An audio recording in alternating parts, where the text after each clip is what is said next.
জীবনে ভালোবাসা থাকুক আর না থাকুক, ভালোবাসা দিবসে জন্মগ্রহণ করাটাই অনেক কিছু। যাই হোক, আমার ভালোবাসা দিবসে এই জন্ম এবং জীবন থেকে আরও একটা বছর কাইটা গেল।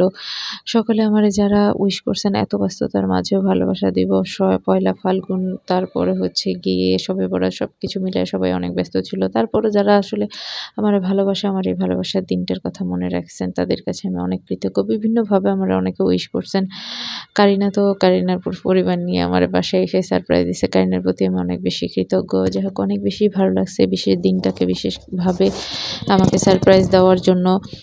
তো অনেকে আবার কইতেছিলেন ফেসবুকে তো আমি হাইড করে রাখছি। তো আমরা কেমনে জানবো যে আমার বার্থডে? আসলে যারা জানার এরা এমনিই জানবে, আর যারা জানে তারা তো জানেই।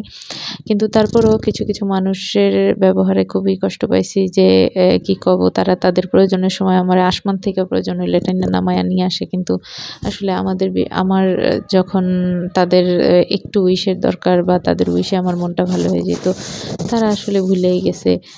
কি আর করার, না ভুললেও হয়তোবা স্টোরি দেইখা অনেকে উইশ-টুইশ করছে, সেগুলো সবই বুঝি। তো এই যে দেখেন, বিদেশে থাকে, আমি আমি কাছে নাই, তারপরও হচ্ছে আমার কিছু ফ্রেন্ড আমার বার্থডে উপলক্ষে সকলে একত্রিত হয়ে কেক কাটতেছে এবং আমাকে খুশি করার চেষ্টা করতেছিল। এতে আমি সত্যিকার অর্থ অনেক বেশি হ্যাপি হইছি। যারা ভালোবাসে তারা এমনিই বাসে, দূরে হোক আর কাছে হোক। তো সবার প্রতি আমি কৃতজ্ঞ, যারা আমারে বিভিন্নভাবে উইশ করছেন এবং যারা আমার কাছের মানুষ, সবার প্রতি আমি অনেক বেশি কৃতজ্ঞ। সবাই আমার জন্য দোয়া করবেন। আসসালামু আলাইকুম।